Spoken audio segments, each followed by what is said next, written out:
Oh, Jeff, shut up. I hate all of it! Courtney taking on more water from James and Amanda. She's got to get away from them. Oh, shut up!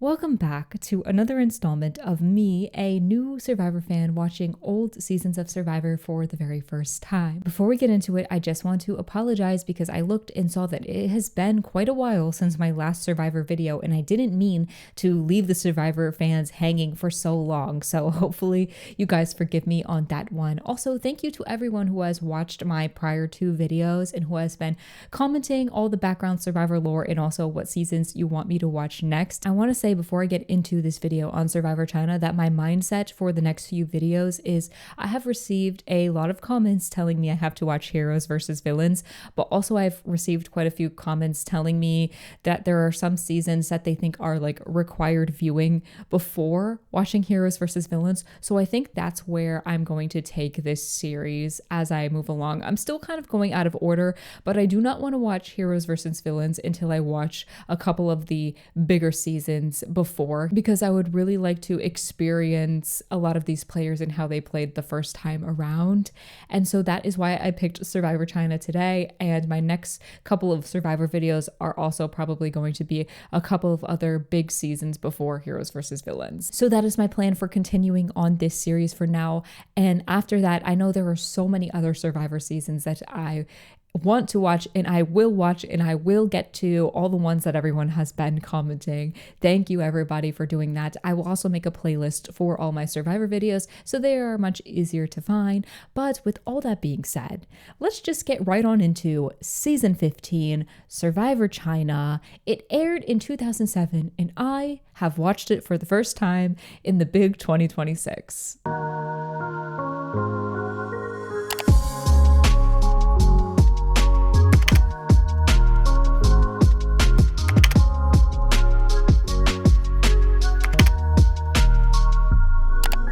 Survivor China begins with the survivors arriving in China and participating in a Buddhist ceremony before the game begins.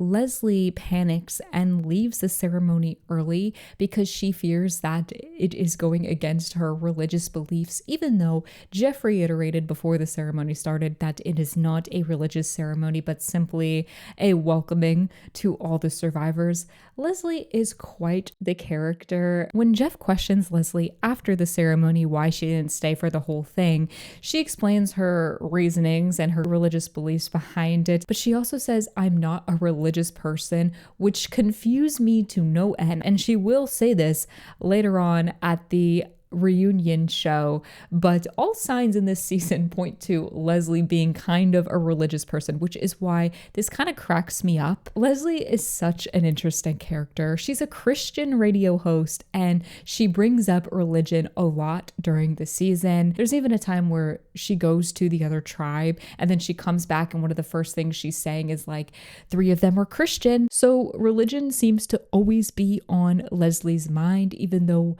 she claims she's not a religious person. And I find that so funny. Leslie kind of confuses me in that way, but she's such a fun character. Honestly, she's giving current day Julie Chen Moonbez vibes in the way she has to bring up religion in every scenario. And the Big Brother fans will get what I'm saying. I have a relationship with Jesus Christ, and the only time I'm going to put my face on the floor is for him. So even though Why do you think the show is still resonating with people after all this time? I'll tell you exactly why.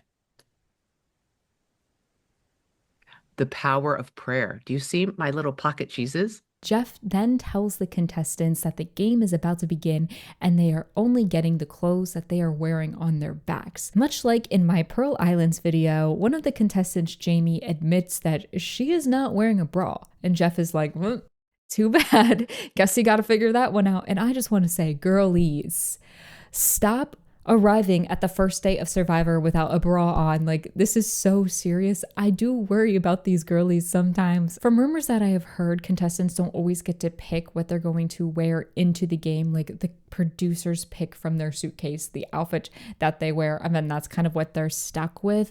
But I feel like if you're going to a day of filming in Survivor, even if you don't think that the show is going to start that day, always wear a bra to the Survivor taping because you don't want to be stuck braless for 39 days out in the wild. Jeff then splits the contestants into two tribes. The yellow tribe, which is also known as John Who, is made up of Frosty, Dave, Jamie, Eric, PG, Sharia, Ashley, and Chicken. The red tribe, which will also be known as Fei Long, is made up of Jean Robert, Leslie, Amanda, Courtney, Denise, James, Todd, and Aaron. The two tribes then arrive at their separate camps. Right off the bat on Fei Long, Aaron says that he sees himself as the leader, but he doesn't want to be so out in the front as the leader as to put a target on his back. And Courtney,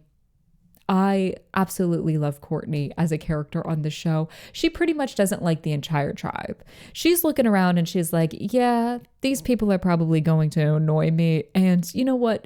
She's so real for that. Jean Robert is immediately suspicious of Todd, and instead of just clocking Todd and being wary of this information, he pulls Todd to the side right off the bat to tell him that Todd seems a little devious and he doesn't believe that Todd is a flight attendant. It is actually crazy to pull someone aside and be like, I think you're going to be a little sneaky liar. And now Todd is going to be a little bit of a sneaky liar throughout this season, which is fun. But Jean Robert, do not go and tell the person when you just got there that you don't trust them and you don't believe them. But that's basically what happens. It's wild. Todd says, why would I lie about my job? Like, what would be the point of lying and saying that I'm a flight attendant? And I would like to say Big Brother says hello. Because on recent seasons of Big Brother, at least, people are lying left and right about their jobs when a lot of their jobs they have no reason to lie about. While I do see some people's points in lying about certain professions, there are some people that are like, I can't tell anybody I'm in marketing. And it's like, why? And other people be like, I can't tell anybody I'm a Twitch streamer. Again, why? Why are we all lying about our jobs? But Jean Robert is suspicious that Todd is lying about his job. He is not. Todd then asked Jean Robert not to be spreading this information around to other people, not to be telling other people that he thinks Todd is so smart. I think this is a bad move for Jean Robert right off the bat because this could have given Todd the ammo to go after him. Because if Todd suspects that there's a guy running around the tribe talking about how he seems devious and super smart, you don't think Todd is going to try and take you out in order to prevent you from poisoning the perception of him to the entire tribe? I don't know why Jean Robert thought it would be smart to tell Todd like, hey, I'm on to you, but that's what happens. Also, it's crazy that he came up with this assessment when the game literally just started like 10 minutes ago. Over on the John Who tribe, we see that Sharia was wearing heels on the first day. And I said that is absolutely diabolical as she walks around camp and her heels are like sinking into the dirt and the sand. But luckily, in one of the very next shots, I noticed that all the girls seem to have their sneakers on. So it does look like production gave them their sneakers right away, because that would have been diabolical to make poor Sharia wear her heels at least even through the entire first day. The John Who members are off to a rough start. They couldn't decide where they wanted to put their shelter, and then it was too late. It started raining. They got rained on all night, and it seems as though they stood in the rain all night because they did not get it going and built a shelter. The two camps seem to have these little mini like pergola things. They're very small and they don't really cover much of anything. It's more decorative, but the yellow tribe members stand out all night huddled under one of those little mini pergolas. It looks miserable, honestly, but they really just can't get it together. In fact, the next day, they are still having trouble making a decision on where they should build the shelter. And there's a lot of what should we do instead of just going and getting the shelter built. Ashley is also sick from the night before. She's not feeling well. There's this hilarious scene where Dave goes up to her and says, "Don't worry, we're not going to be voting you out just because you're sick." And then in a confessional immediately after, Dave says that he wants Ashley to be the first one to go. Back over on the Red Tribe before the challenge, we see Todd tell Aaron that he should take on the role as the leader of the Fei Long group. And this is a very smart play from Todd. I mean, Aaron was already saying that he sees himself as the leader, but Todd is trying to give Aaron that push so everybody views Aaron as the leader, and it keeps the target off of Todd's back. The Fei Long tribe then goes on to win the first immunity challenge. After the immunity challenge back over on the Jeonju camp, they still don't have a shelter made. PG decides to step up and take a little bit of control because she just wants the shelter to get done. However, the other members of the tribe are starting to see PG as somebody who could be a bit bossy. But I will say, in the defense of my girl PG, she was trying to ask the other tribe members for their input, but nobody wanted to make the decision. Like, there's this whole scene where she's asking Chicken what he thinks. She's like, "Chicken, what do you think?" And Chicken cannot give her an answer of what he thinks they should do. So PG kind of steps up and starts making some executive decisions, but people are starting to see her as bossy, which I think is unfair because she was trying to get input from the other tribal members. I am a PG defender, if you can't tell. So with all this going on, it seems like Chicken, PG, and Ashley are the 3 tribe members most in danger going into tribal council. At tribal council, Jeff tries to help the tribe by saying who is going to step up and be the leader. Both Dave and PG raise their hands. Dave says he didn't want to be the leader, but he will step up to get the tribe together. And PG says she doesn't want the others to think that she's bossy, but somebody has to step up. And after the vote, Chicken becomes the first person voted out of Survivor China in one of the most iconic and hilarious exits of all time. Chicken has this amazing outburst after Jeff announces that it's him that's being voted out, and it almost jump scares some of the other members on the tribe. It's so funny. I'm just gonna put the clip in. First person voted out of Survivor China. Chicken. Damn! That's 4, that's enough. Need to bring me your torch. You know what? If you're gonna be the first one to leave, at least you can leave your mark on the game by leaving in an iconic way. Episode 2 starts back out on the Jeonju tribe.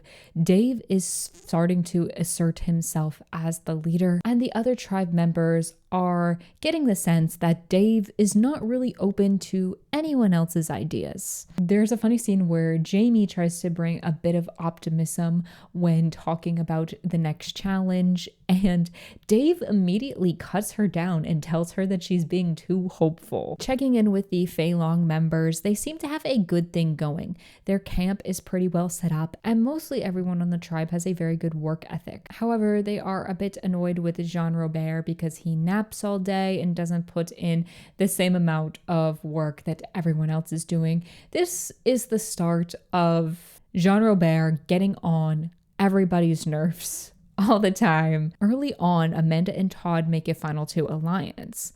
Todd then very smartly comes up with this plan to bring Aaron in as their third. Through Todd's observations, he thinks Aaron is somebody that can be easily influenced. With that in mind, Todd and Amanda can influence Aaron to making the game decisions that they want to make, and Aaron, being the one that is out in the open, will be the one that receives the most backlash from the moves, even though the original ideas could come from Todd and Amanda. It is a good move too because Aaron is kind of now the leader of the Fei Long tribe, so he is more out in the open and more so seen as the threat. If people want to get out a strong player, they have Aaron in front of them as the threat to get out before them. In regards to Jean Robert napping all day and not putting in as much work as everyone else, he then tells the cameras that this is actually his strategic plan and he wants to come off as lazy, so later on in the game he can actually put in the work and people will appreciate him more for this. I'm not sure if this plan would have ever even worked. I think it is kind of a stupid plan, because if you were out there on Survivor and everyone around you is putting in the work and there's one person that's not doing anything, I'm not gonna be like, oh, we need to keep him around when he finally starts doing stuff. Does he think they're all going to clap for him when he finally decides to start putting in the same amount of work that everybody else has already been doing since day one? I just don't understand how he would think that this plan would be in any way at all helpful to him, besides people being annoyed with him because they view him as lazy. Over on the Yellow Tribe's camp, Jamie, Sharia, and Ashley are all getting very annoyed with Dave. He has been making the entire tribe spend most of the day building this elaborate fire pit, but they still haven't gotten a fire going, and the other tribe members are worried because they just want to be able to start a fire so they can cook their rice, and it looks like the rain is coming soon. We then get the first reward challenge of this season. It's a bit of a free-for-all in the mud. I mean, in this challenge, people are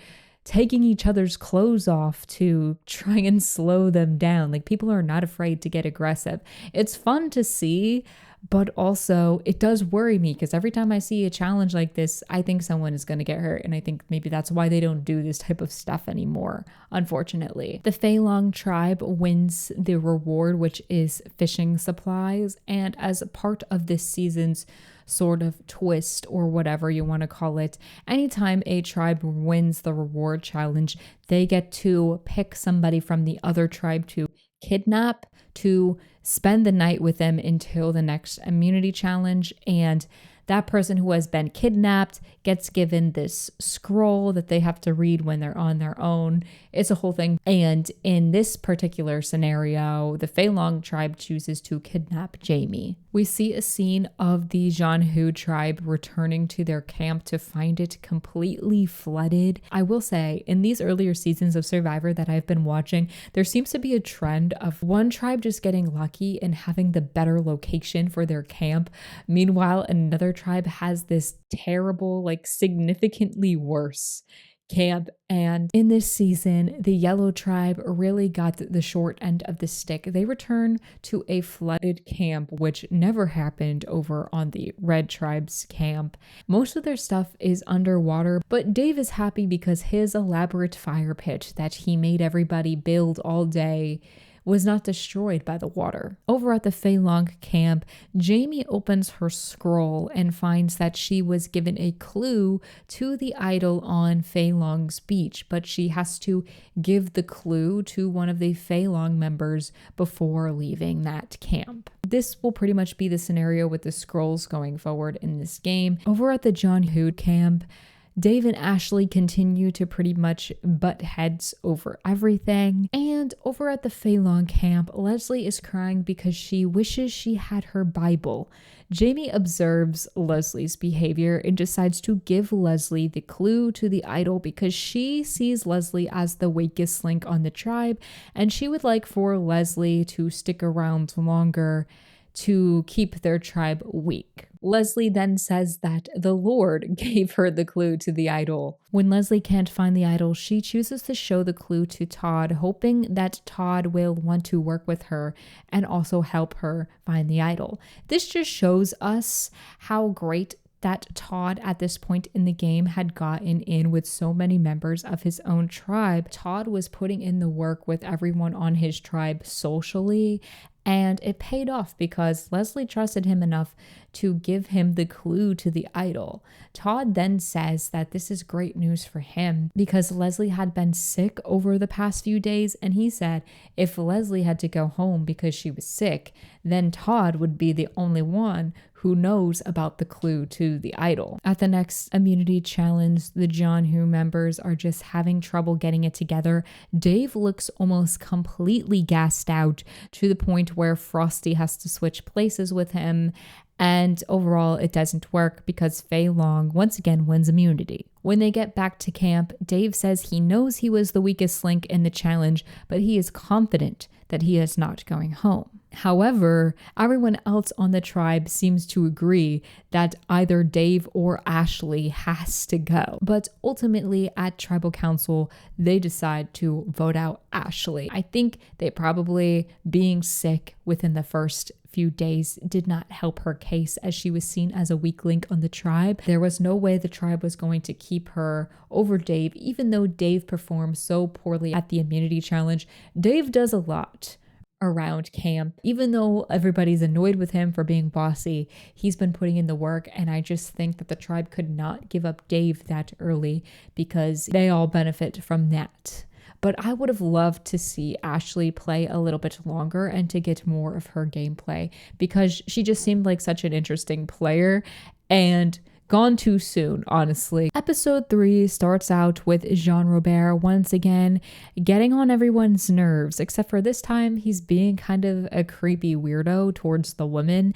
And I do not love this for the woman. Basically, he keeps saying at night he needs to stay warm. So he's trying to cuddle up with the woman and he's touching them in ways that is making all of them uncomfortable. He claims he's not trying to do that. He's just trying to stay warm. But I don't see him trying to cuddle up to Todd, Aaron, or James. So just keep that in mind. And because of this, none of the women want to be next to Jean Robert, as they should. Courtney also gives this funny confessional where she's like, I weigh 7 pounds. I can't even keep myself warm. What is he talking about? And one thing that I love about this season is that Courtney hates that man, Jean Robert, and she will never stop stepping on his neck. She will make it known how much she dislikes that man, and I love her so much for it, actually.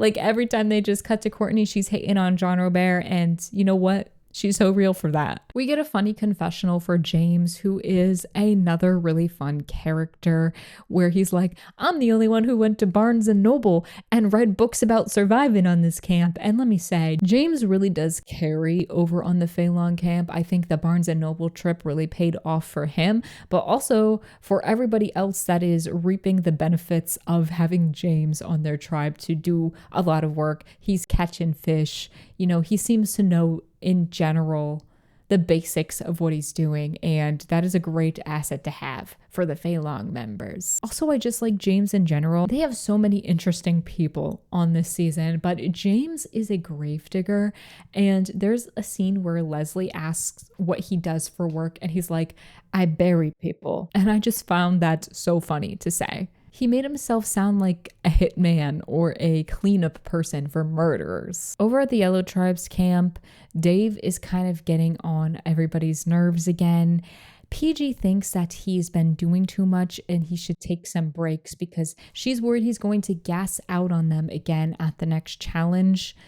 And everyone else is just annoyed with Dave in general because he's not only extremely bossy, but he's bossy in a way that's very patronizing and condescending to all of the other members of the tribe. The next reward challenge involves wrestling people off a platform, and Dave decides to strip naked for some reason. I guess he thought that being naked would cause nobody to really want to go near him to push him off. Dave, still naked. The Yellow Tribe ends up winning, no thanks to the boys. Actually, the girls really won this challenge for them. They win pillows, blankets, and a tarp, and they choose Leslie to kidnap. So Leslie will be getting the scroll, but she already probably knows what that means since she received Jamie's clue. And after the reward challenge at the red camp with Leslie gone, James is talking about how he doesn't trust Leslie. He refers to her as Sister Christian and basically says that he's not buying her persona because he said people that pray the most are often people that sin the most. Then James and Jean Robert have a discussion about Courtney and Todd, while Courtney and Todd are eavesdropping on them from about 20 feet away. It's this really funny scene of Courtney and Todd hearing this entire conversation where Jean Robert is talking about how Courtney needs to go, and he's also kind of grossly objectifying her body, which I didn't like, but I did like that Courtney was able to overhear this because this is only going to fuel the fire of the hate that she has for this man. At the John Who camp, Leslie decides to return the favor to Jamie and gives Jamie the clue to the idol. Then at the next immunity challenge, the Jianhu tribe finally wins an immunity. After the immunity challenge over on the Fei Long tribe, Courtney is upset because she performed poorly in the challenge. She is making a big push for Jean Robert to go. Todd and Amanda then discuss how they need Courtney for later on in both of their games. They think Courtney is somebody who will vote with them, and they also think that they can sway Aaron into not voting for Courtney. But Aaron actually wants to take out Leslie. He's really worried that Leslie got too close to the Jianhu members while she was kidnapped over there, and that she would be quick to switch up and work with them once the merge comes. Todd says that he would really like to take out one of the bigger guys because they are going to be competition threats to them later on down the line. And I will say, when looking at the Fei Long tribe and seeing guys like Jean Robert, James, and Aaron, that is 3 kind of big threats, and it would be helpful for them to try to take out at least one of them. However, that doesn't quite happen just yet. At Tribal Council, there's this really great sassy Jeff moment with Jean Robert, and I love when Jeff kind of pushes back and doesn't let the players get off so easily. In this moment, Jean Robert is talking about how he never said he perceived Courtney and Leslie as weak, and Jeff calls him out on it, saying, Jean Robert, that's exactly what you just said. You know, it's not that I perceive Leslie as weak or Courtney as weak, to be honest with you. Jean Robert, that is exactly what you said. Okay. The tribe ultimately decides to vote out Leslie. Episode 4 starts out with Courtney and Jean Robert butting heads. There's this great confessional where Courtney says, he sucks so bad. She really cannot stand this man. At the Jianhu camp, they discover that their rice got moldy, and then Dave and Sharia get into an argument over the moldy rice. Sharia is really annoyed with Dave's general bossiness and constant condescension. Frosty, who is the youngest player on this season and at the time was the youngest player to play Survivor, has this really great conversation with Dave where he tells Dave, if you want to be a leader, you have to be able to work with everyone that you are leading. It was such a really nice conversation and really cool to see somebody as young as Frosty be so just mature and be able to have this conversation with Dave where he's basically telling Dave, you're not a good leader, man, because leaders don't just boss everyone around. I think I really just like Frosty because he is so young, but he doesn't really come off that way, especially in conversations like these. I think at this point in the game, he was doing very well socially, and we can see that with the way he is able to communicate with somebody like Dave. At the reward challenge, the Fei Long tribe wins. The reward is for a fisherman and his family to come and show them how to fish. They also give them a bunch of spices and vegetables. The Fei Long tribe also chooses to kidnap Dave. Once they get back to camp, Todd says that Dave is a nutcase. But Todd knows that the people that are getting kidnapped have clues to the idol since Leslie informed Todd about her clue. And now that Leslie is out of the game, Todd is the only one that knows about the clue to the idol. So he really tries to make Dave feel comfortable because he wants Dave to give him the next clue to the idol, which is what happens. Todd is playing so smart here because now Todd is the only one on Fei Long that knows about the idol, and Todd has all the clues for it. On the opposite side of things, the Yellow tribe is having a hard time without Dave there. They are starting to realize just how much Dave does for them around camp because they're having a hard time getting everything done.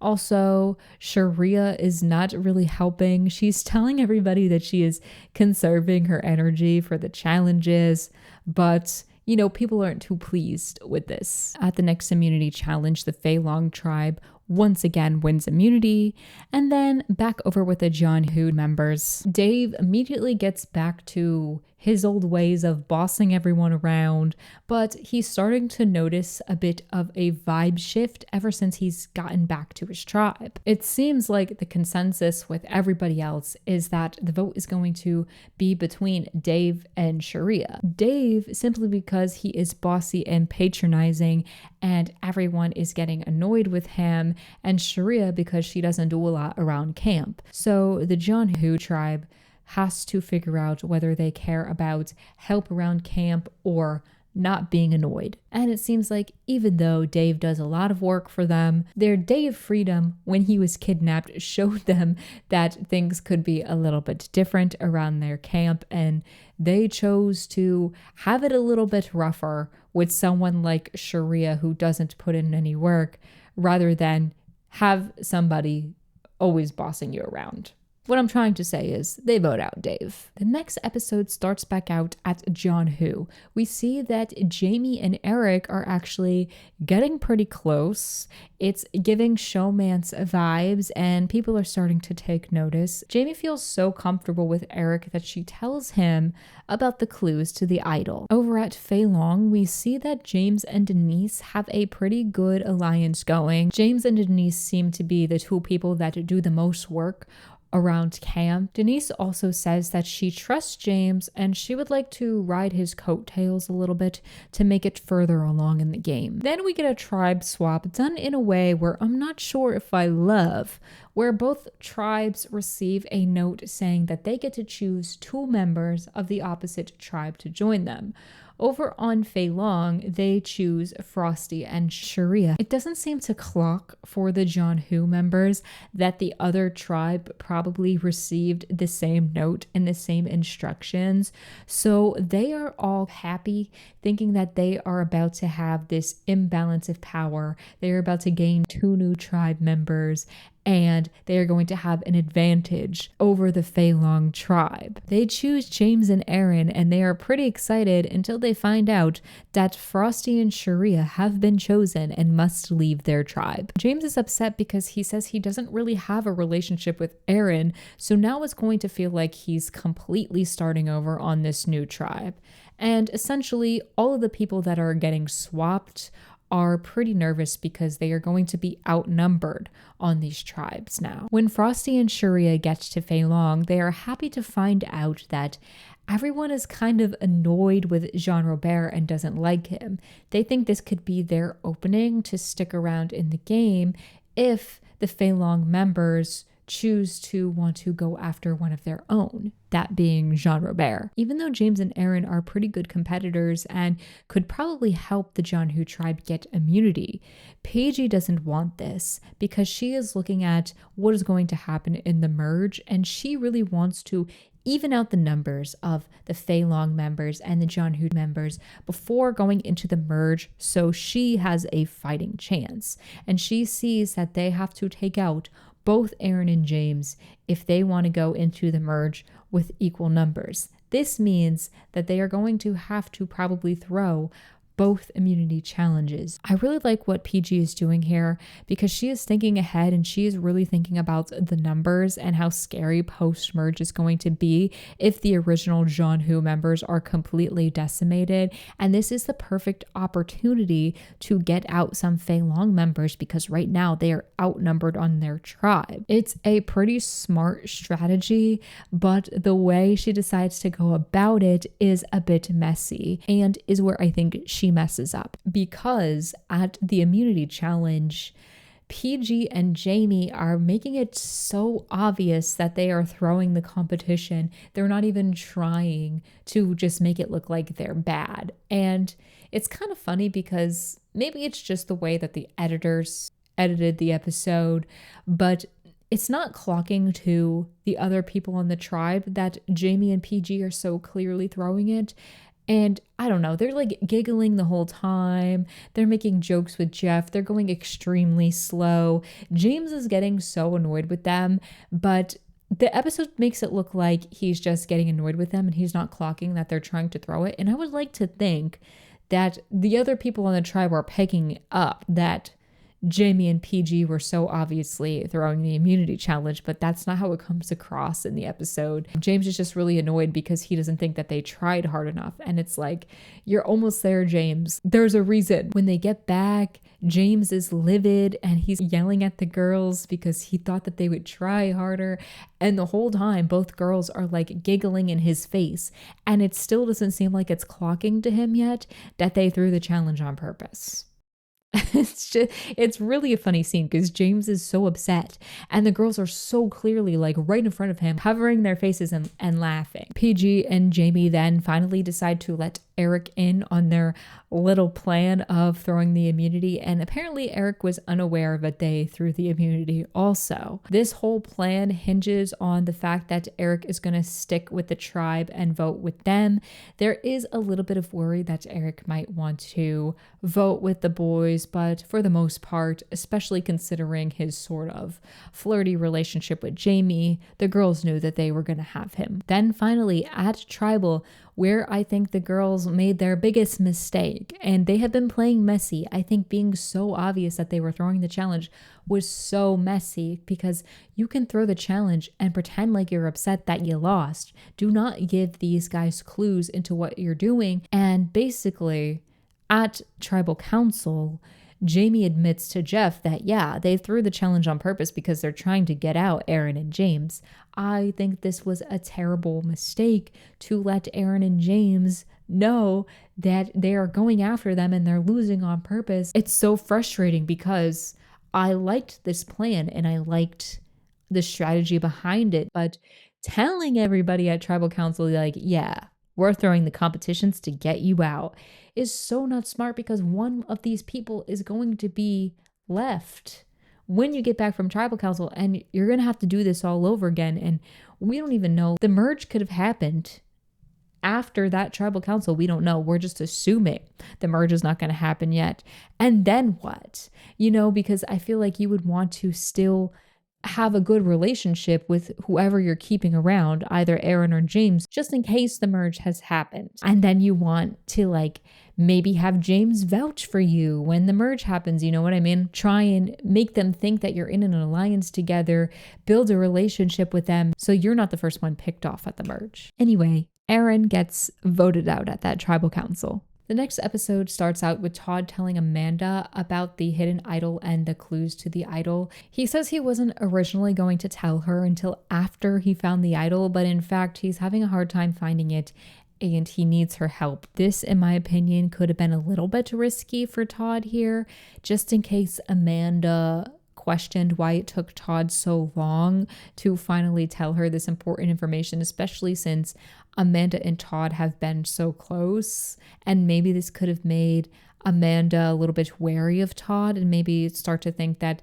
I must not be as close to him as I originally thought because he didn't tell me this information until now when he needs me. But that's not really the case here. At least we don't see this happening in the episodes. So Todd made out perfectly fine with all this being said, but it was a little bit risky in my opinion. But at the end of the day, if he can't find the idol, he needs somebody's help. The tribes then play a reward challenge for a trip to a tea house with access to a bathroom and showers. During this challenge, PG ends up in a moment alone with Sharia, and she uses this moment to try and reiterate to her that Sharia and Frosty are still good with the original John Who members and they still want to work together, especially once the merge comes. She tells Sharia to relay this information to Frosty, but she kind of gets nothing from Sharia in this moment, and we don't ever really see Sharia reiterating this information to Frosty, so I don't know if that ever actually happened. But the way that Sharia and Frosty are acting in this reward challenge kind of puts PG and Jamie both on edge, thinking that maybe Sharia and Frosty are flipping on them. The Fei Long tribe goes on to win the reward, and of course they choose to kidnap their original member and friend James. Back over on the John Who camp, the remaining three are really getting nervous about Sharia and Frosty possibly flipping on them.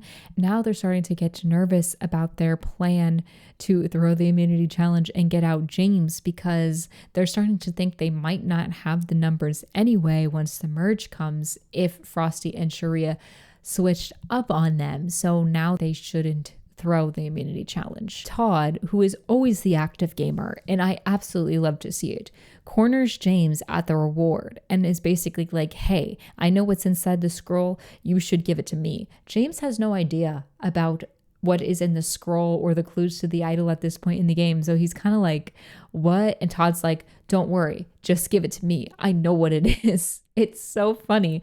But the next day, after James opens the scroll, he does end up giving the clue to Todd. The next day, with all the clues, Amanda and Todd end up finding the idol. And in this season of Survivor, all the idols are hidden at the camp on these wooden little pergola structures, and they're like these square wooden planks that are on the top of the structure. So in order to get the idol down, they have to kind of pry this wooden block off of the structure, just so you know. So Amanda is trying to help Todd get this block off the structure when Frosty comes over, and he has no idea what they're doing, so he just starts climbing on the structure.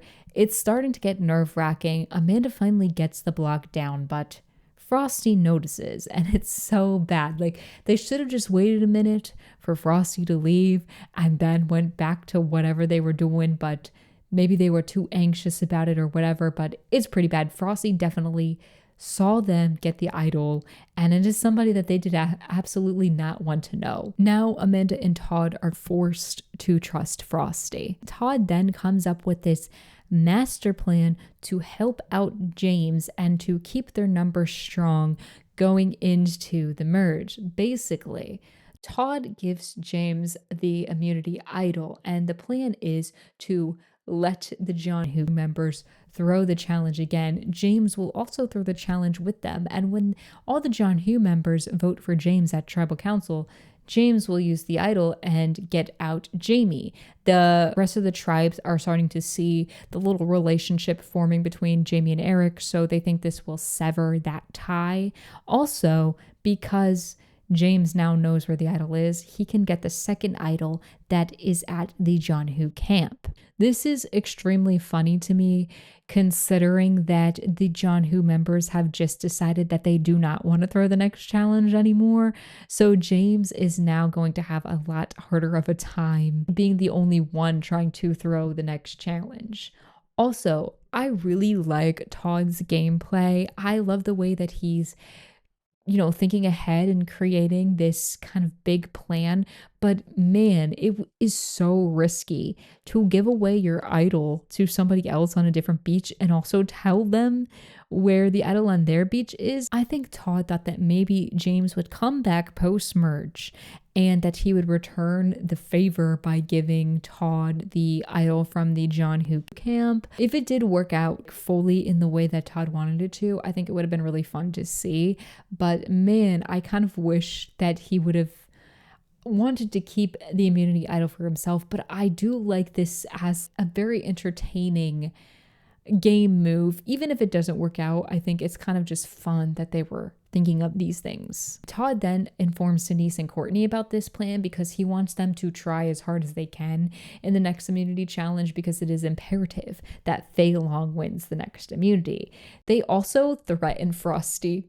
And this was not included in this particular episode, but was included as like an extra scene in a recap episode later on down the line. Basically, Amanda and Todd go up to Frosty and they're like, if you don't try hard in the next immunity challenge, we're going to vote you out because you know about our idol or whatever. It's kind of crazy. Nothing ever comes of it because they do not vote out Frosty at this point in time.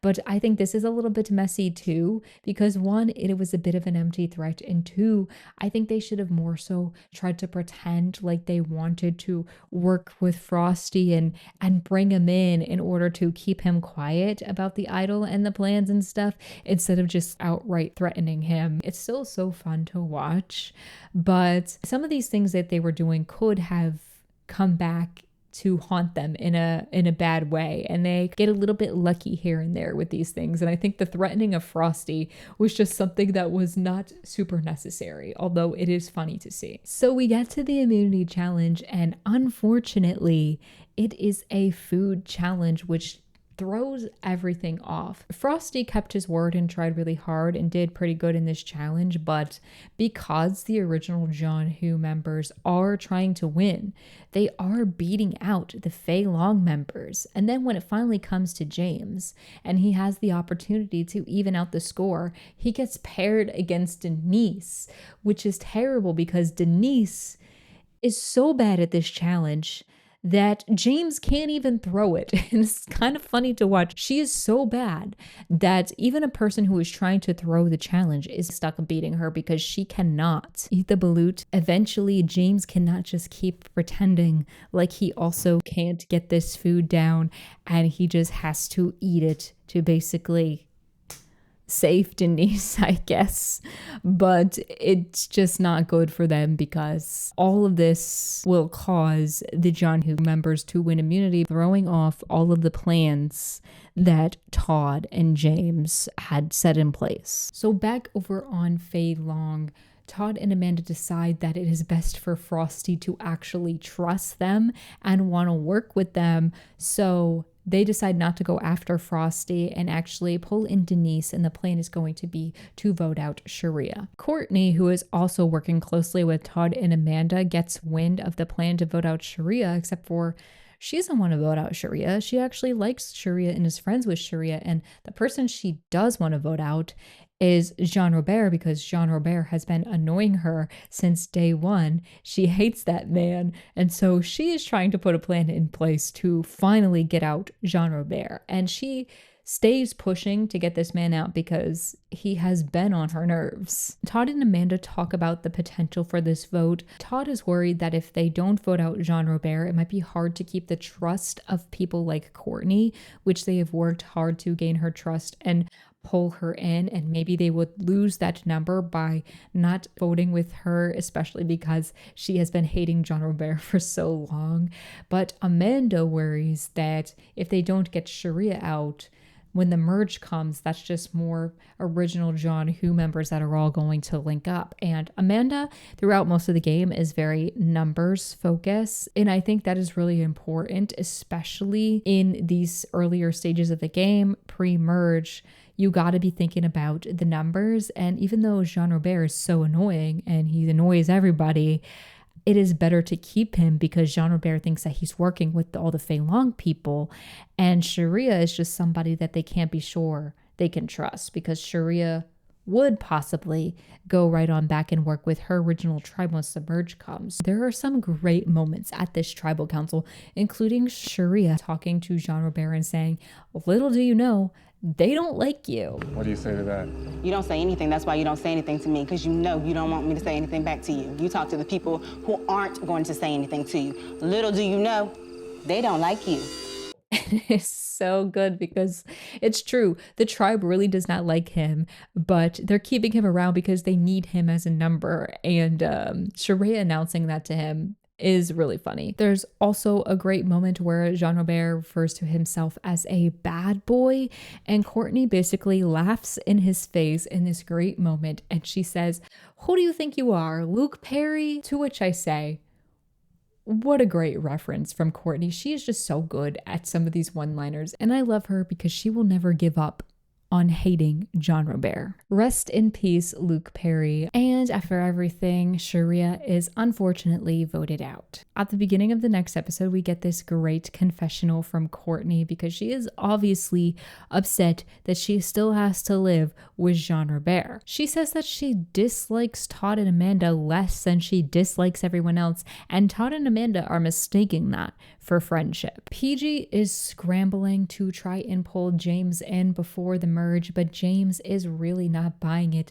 especially with the theatrical throwing of the competition 2 episodes ago. She's telling him, "See, we told you we were going to stick with you, and we basically sacrificed one of our own tribe members for you." After everything that's happened, I just don't think James is going to suddenly think that PG, Jamie, and Eric have his back. James then goes and gets the idol, and so now he has both idols. There's a bit of a confrontation between Courtney and Todd because she says that everybody knows that she hates Jean Robert and that Jean Robert is mean to her, but they are keeping him around because they feel like they need to keep up appearances, because they need to have the numbers, and she's annoyed with that. Todd then yells, "We can't let him know that we don't like him, Courtney, or else he will swap on us." And it's absolutely true. You could tell from the beginning that a lot of people are very annoyed with Jean Robert, but because the numbers are going to be so important after the merge,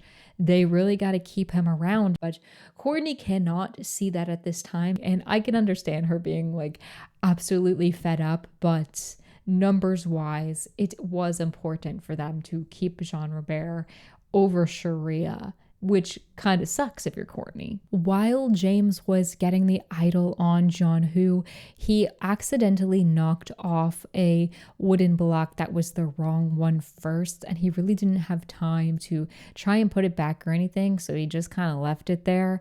Meanwhile, the other tribe members come across this wooden plank, and they think that it could be the idol or could have something to do with the idol. So they take it and they're getting really excited thinking that they found something. And it's kind of funny actually, because it's like, if it's the idol, it would at least say something on it that it was the idol, and nobody would just leave an idol sitting there in the grass for others to find, you know, but they have hope. Jamie has always been hopeful. Being suspicious, Jamie decides to go through James's bag. She does this when it's dark out, and she discovers that there are 2 wooden panels in James's bag. And because it is so dark, she does not get to see that those wooden panels say on the back that they are in fact hidden immunity idols.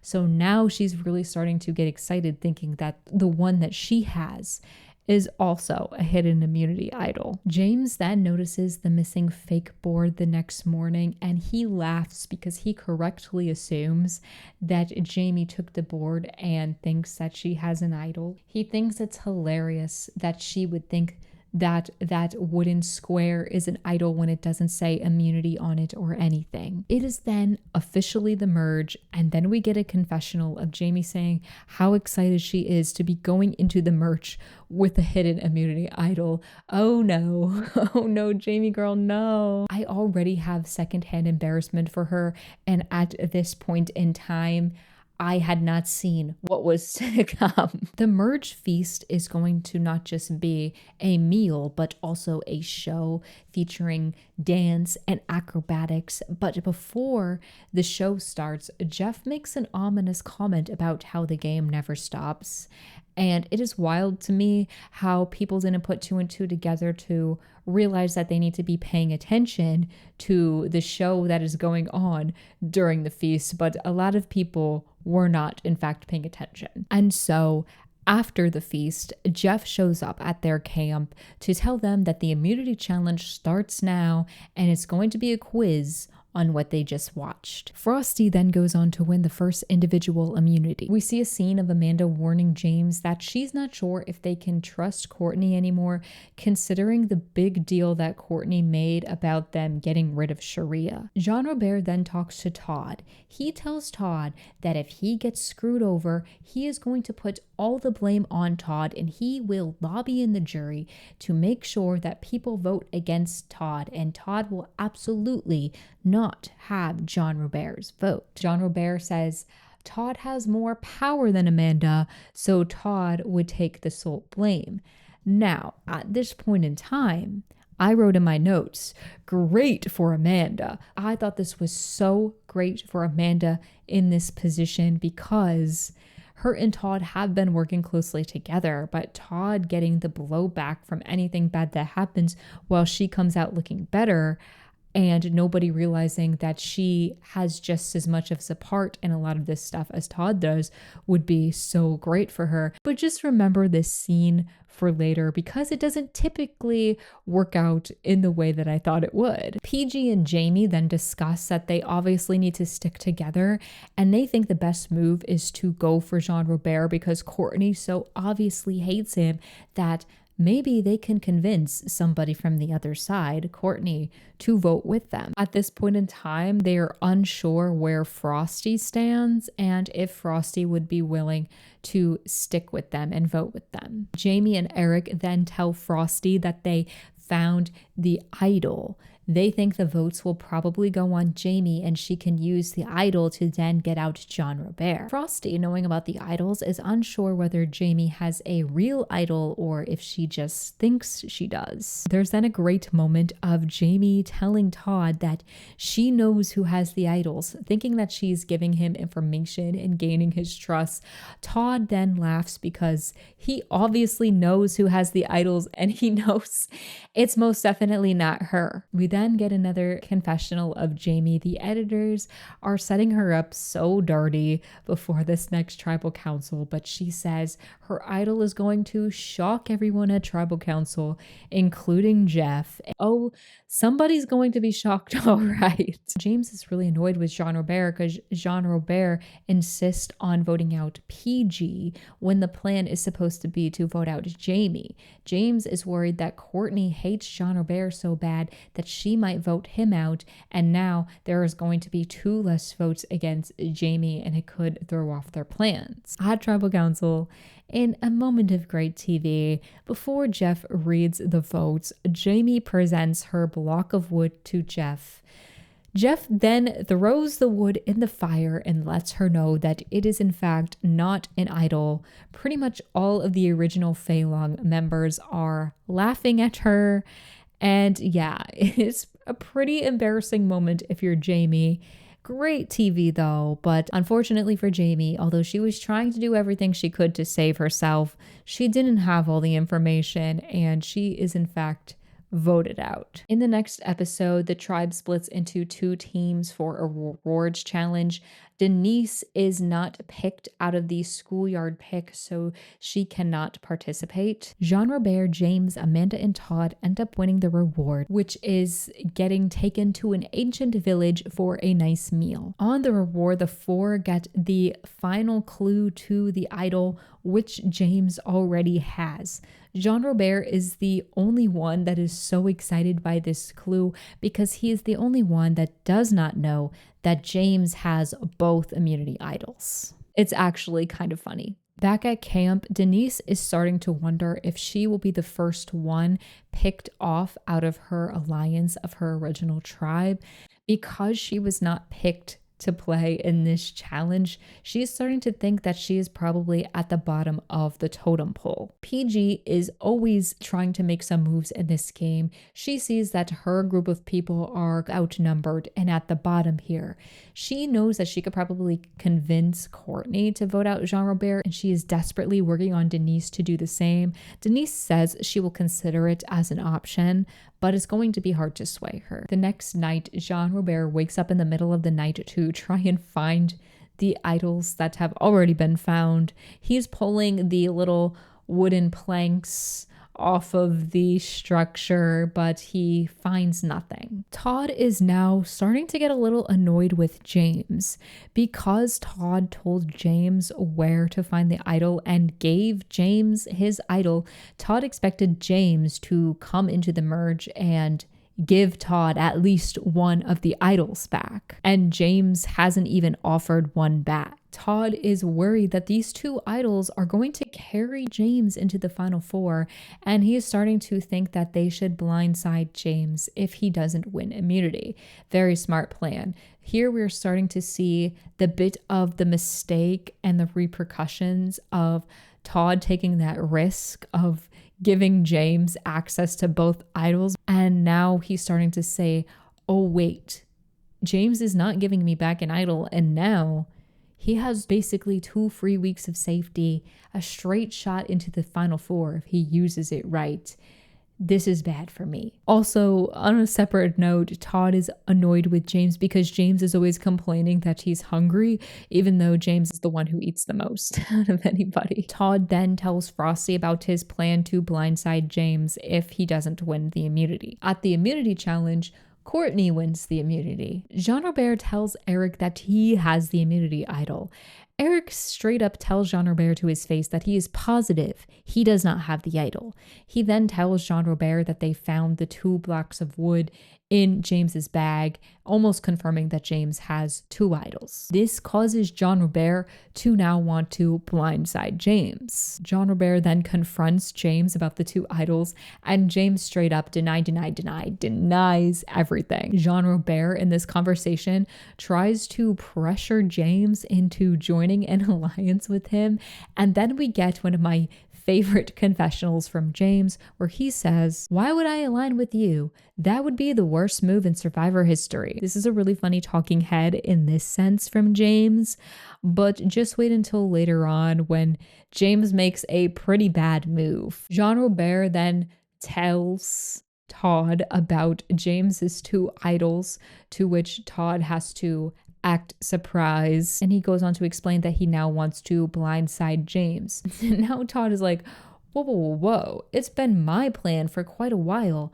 that I wanted to make this big move to blindside James. And now Jean Robert is trying to come up and take this move from me. Todd is not happy. So now Todd, out of pettiness, because he doesn't want Jean Robert to get all this credit for this plan that he came up with, wants to change the plan. So Todd, being a little bit messy here again, goes to James and tells James that Jean Robert is planning on blindsiding him. It's actually quite funny, but I think in the long run, this move was more so helpful for Todd. I just think that the catalyst for James sticking around a little bit being that Todd was just petty and mad that Jean Robert would dare to kind of take over his plan is a really funny reason for Todd changing up the plan. And Todd now wants to take out Jean Robert. Amanda is not happy with Todd for always switching up the plans. Remember, Amanda is this really logical, numbers-focused player, and for the most part, she tries not to get herself in as messy of situations as Todd is a little bit more of a risky player. But anyway, Amanda is thinking about the numbers, and to her, she thinks the best move is to get rid of PG because PG is part of the original John Who members. I just think this whole situation is quite funny. I wonder if Amanda would have also pushed back at this time had the James blind side gone through. I think in the long run, this is going to be a great move for Todd because it is going to put him in such a good favor with Courtney. And James doesn't have to know about the blind side right now. Should Todd still be worried about James having two idols? Yeah, but as long as James doesn't find out that Todd was planning a blind side on him, I think it's good to have James on his side until he wants to take James out. And getting in good favor with Courtney was really good for Todd's game at this point in time. And the best way to get in good favor with Courtney was to finally vote out Jean Robert, who she's been trying to get everybody to vote out this entire time. So overall, changing up the plan, although being pretty messy and also getting out one of your own numbers, can also be a little bit risky from Amanda's point of view of things. But I think ultimately, the move was not a bad one in Todd's case, and it was fun to watch. And so Jean Robert is voted out at Tribal Council. James did receive a few votes. Good morning, good morning. I come to say good morning. Good morning, good morning to you. Good morning. So this is what I do. I got some fish.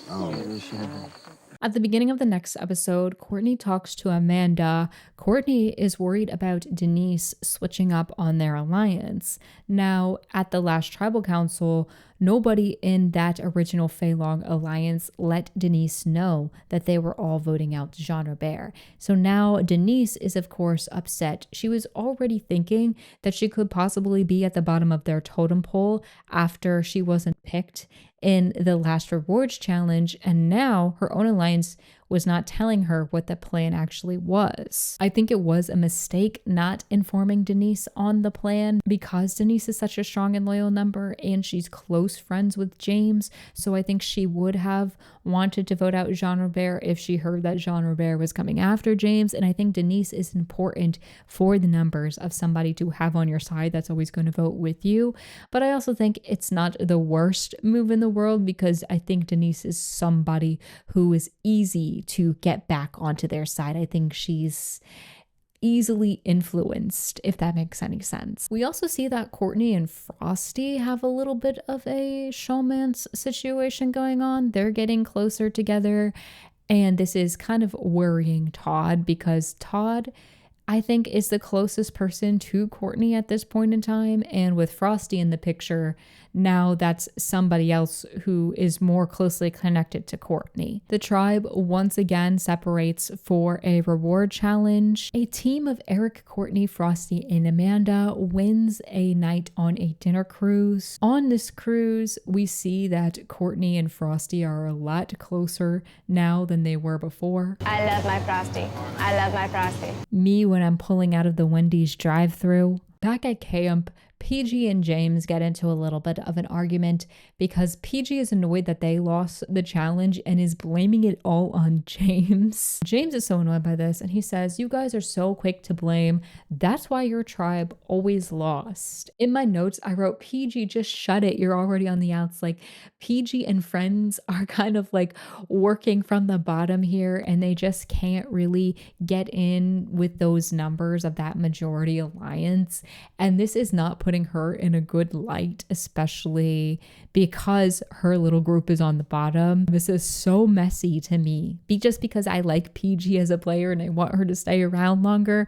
And I think picking fights with people is not smart, but she also thinks the same thing because she says the same in a confessional. So at least she's self-aware. At the next immunity challenge, Jeff says anyone who opts out of playing can have cheeseburgers. Courtney, Todd, Denise, and James all choose to eat instead of play. That's crazy because they have the numbers right now and maybe they just figure, oh, well, if PG wins, we'll just vote out Eric. You know, there's still a couple of John Who members left for them to go after, but things can so easily change, especially if you could convince the right people. I don't know why more of that alliance would have wanted to play to make sure that nobody that they want to vote out won immunity. At this point in the game, PG was probably the biggest target, and what will happen is PG ends up winning the immunity. And maybe if less people were eating cheeseburgers and more people were playing the game, they could have stopped that from happening. When they get back to camp,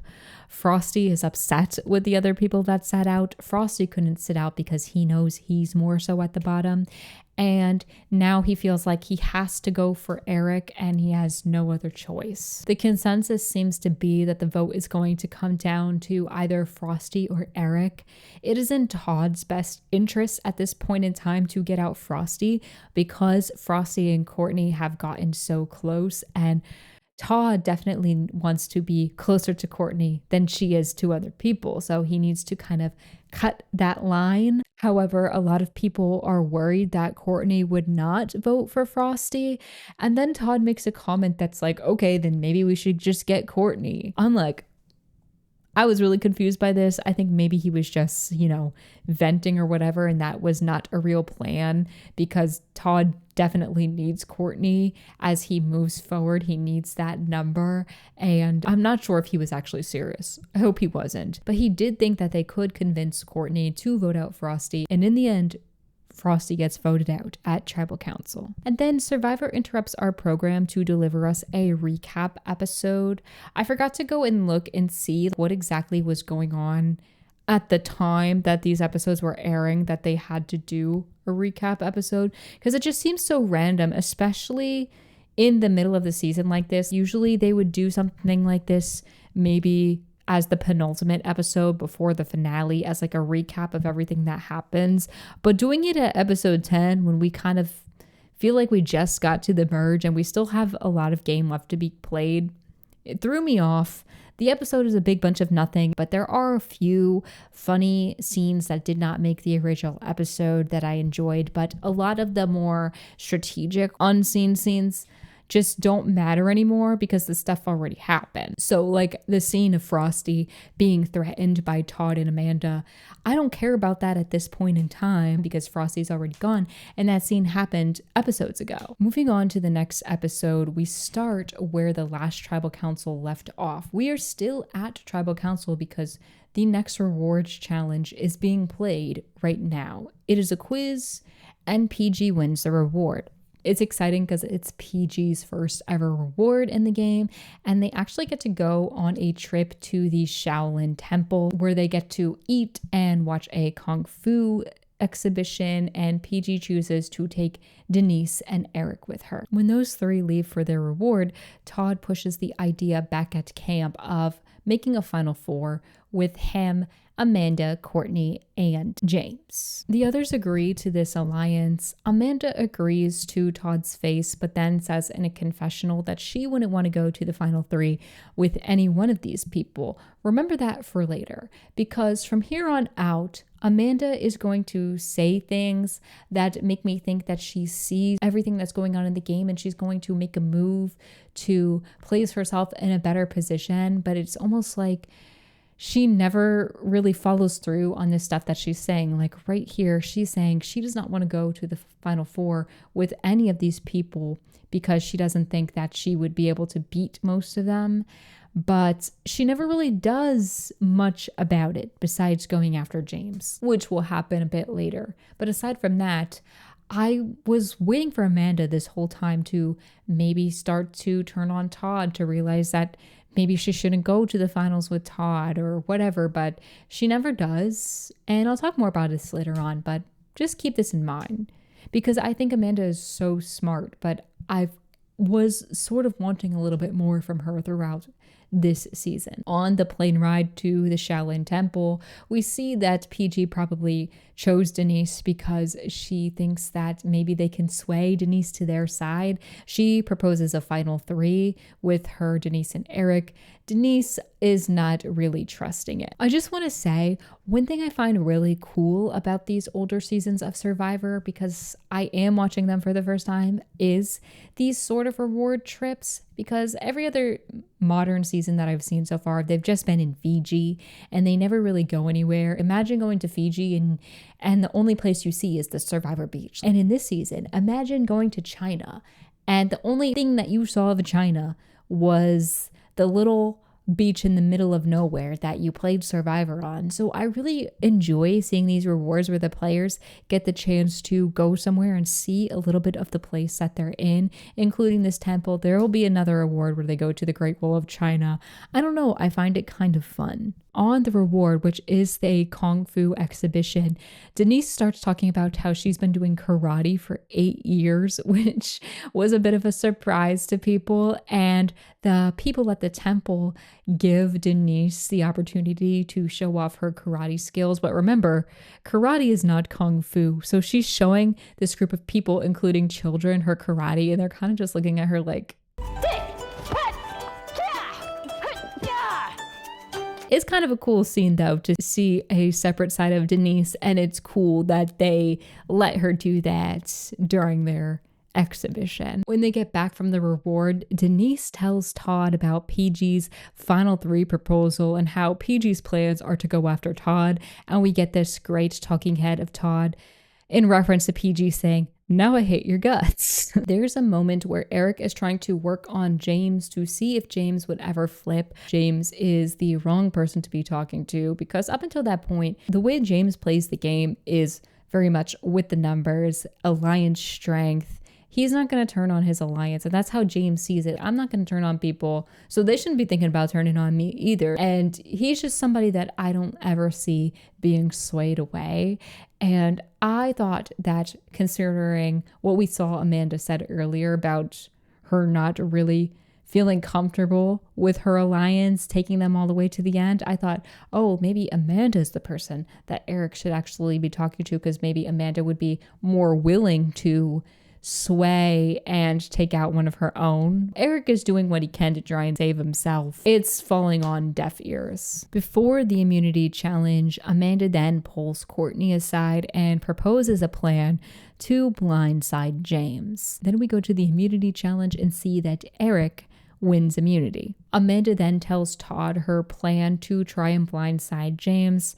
Todd is a little bit worried because he thinks that PG and Eric are going to have good stories if they make it to the end with the jury, since they have been underdogs and playing from the bottom the entire time. I do think that is something to be worried about in regards to PG and Eric, but I do think, just like a few episodes ago, they gotta be worried about James because he's got 2 idols to basically carry him to the finals if he wanted to. Courtney, Amanda, Todd, and Denise do worry about this plan to blindside James because they are taking a risk. If James does use one of his idols, that is going to throw everything off. And at this point in time, they are simply short on people, so they really can't split the votes, especially with Eric and PG having a voting block of 2. In what she thinks is a last-ditch effort to save herself, PG tells Amanda that James has the idol and tries to propose that they should consider blindsiding James. Amanda tells PG that it would be in her best interest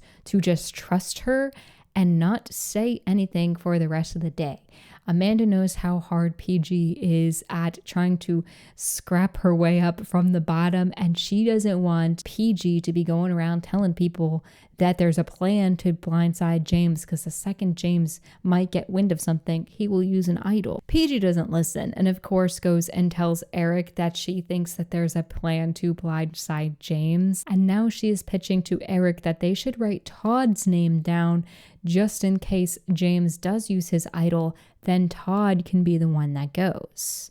Very smart plan from PG in this sense. Unfortunately for James, he is not picking up the sense that anything is wrong, and he is totally a for the alliance guy, so he is putting all his trust in his people because he doesn't see a world in which his alliance would turn on each other. Though he does say if he gets a bad feeling at Tribal, he will just use one of the idols. At Tribal Council, he gets voted out and he does not use either of his idols.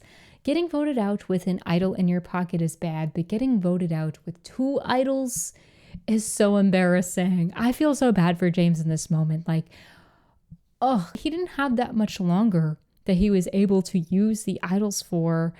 I don't know why he wouldn't start to see that maybe people would want to turn on him because of the idols. A lot of people knew about his idols.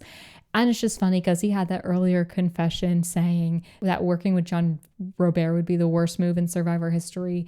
And here he is making a terrible move. Even if he played his idol and he was wrong, he still has a whole other backup idol. I feel so bad for James because I do like him as a player and a character on the show. So it is embarrassing to see him go home in this way, possibly more embarrassing than Jamie using an idol that was fake. Where I think James really went wrong in the game of Survivor is that he cannot get out of his own mindset and point of view on things, because he sees the game as a game of sticking with your alliance and alliance loyalty and keeping the numbers and staying strong.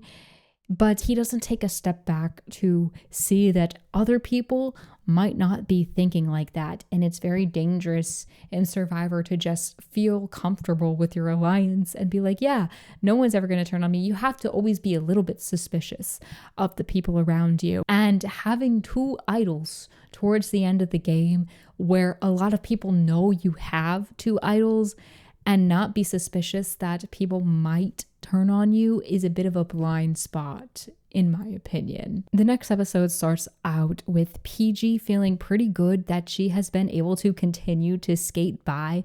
One thing I really like about PG is that she's very scrappy, and she sees this James blindside as an opening for her, that majority alliance is willing to turn on each other, and maybe they'll do it again. The next reward challenge is a challenge with their family members, which is really fun to see.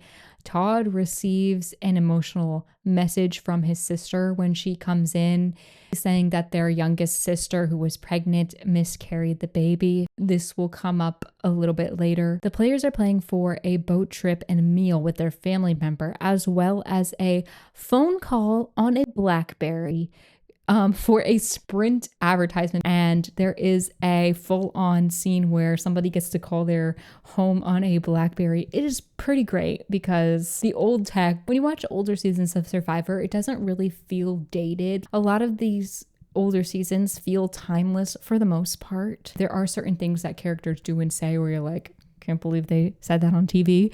But for the most part, it has this timeless feel. But then when they do a sponsorship with Sprint and have a full-on BlackBerry, It is so fun. Hilariously, before the challenge, Courtney's dad does not seem too happy to find out that he will also be competing in the challenge. There's this funny scene of him. He looks quite terrified and annoyed, and Courtney is over there saying, "I'm so sorry, Dad. I didn't know." It's so funny. You are going to participate in this challenge. I'm sorry, Dad. I didn't know. They didn't tell me. I'm sorry. He did not want to do that. The challenge also involved the players and their family members being blindfolded. So there's another funny scene of Amanda and her sister communicating with each other through bird noises, which I thought was so clever and also hilarious. Katrina! Amanda! Amanda and Katrina communicating like wild birds. Stop that noise.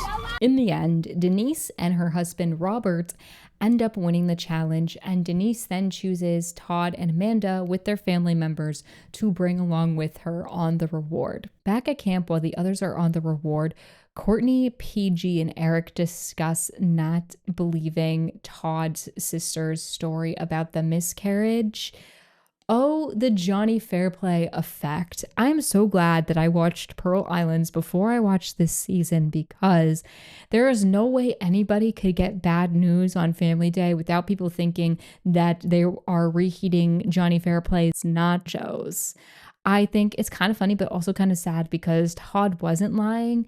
And I think if Todd was lying, much like Johnny Fairplay, he would be playing up, like being sad about it and mentioning it to try and manipulate Denise and bring him on the reward. And we also saw that, like, Johnny Fairplay, he played up the whole dead grandma thing to use it in the game, like, oh, it was my grandma's dream for me. Todd never really talks about his sister or that situation really afterwards. He's not trying to play it up to the others. He's not trying to use it as strategy in the game. He's not trying to use it to manipulate people into feeling sympathy for him. So that's how I figured it was probably real, but I knew when this happened that people weren't going to believe it because of Johnny Fairplay. And Courtney in particular, she keeps calling it a convenient miscarriage. She's like, his sister conveniently had a convenient miscarriage, and it's kind of sad in the grand scheme of things when you find out that that actually did happen, and the other players are like, psh, we don't believe it. And it's all Johnny Fairplay's fault, actually. PG this entire time is very upset with Denise for not choosing her to go on the reward, because PG chose Denise for her reward and thought that Denise would return the favor. When she gets back, Denise does have a decent conversation with PG where she tries to clear things up, and Denise also says that she feels very vulnerable. She feels like she's at the bottom of that majority alliance, and I think she was just trying to get in more good favor with the people at the top, Todd and Amanda. At the next immunity challenge, PG wins immunity. Afterwards, Todd is pretty much thinking that Eric is going to be the easy vote for that night's tribal council. PG then talks to Eric and says, it might be a long shot, but no matter what, I am voting for Todd, and maybe we can convince Denise to vote with us. They have this talk with Denise saying, look, you know you're at the bottom of that alliance. We know you're at the bottom of that alliance. If you vote with us, we can even out the numbers, and then it's 3 versus 3 instead of 4 versus 1. PG will be the next one picked off, and then Denise, of course, will be the first one picked off at the final 4. And I think this would have been extremely smart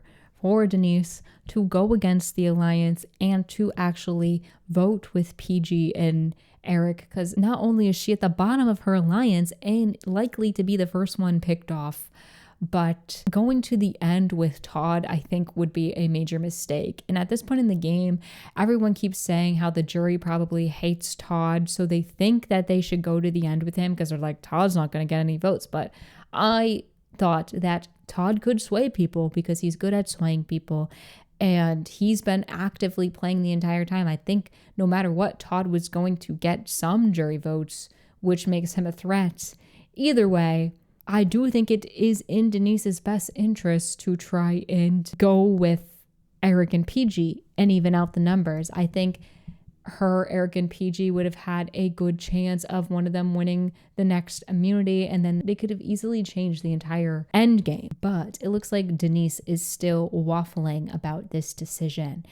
Eric and PG tried to say that the game will open up for her once Todd is gone. And at Tribal Council, Denise will be the deciding vote in this. She really had all the power to really make a big change in the game if she wanted to.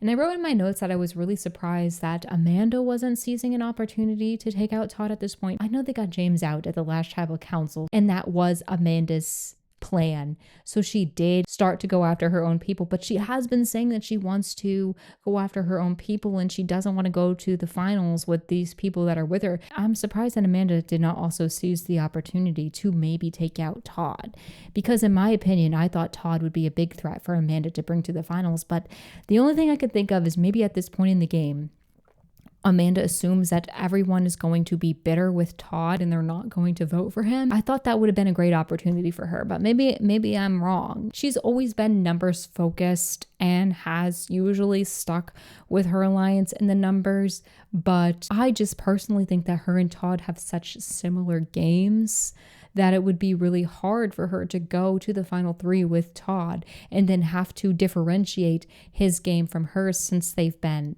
playing together for so long. Maybe also Amanda was scared of PG and Eric, although Eric hasn't done much the entire season, so I don't see Eric doing well at a final Tribal Council, but possibly PG could have a great story because she was an underdog the whole time who had to constantly be trying to get herself into the next day and the next day and the next day of the game. And I think maybe a lot of jury members would like that scrappiness from PG and like that underdog story. A lot of people say this is going to be a really bad move for Denise, which it is.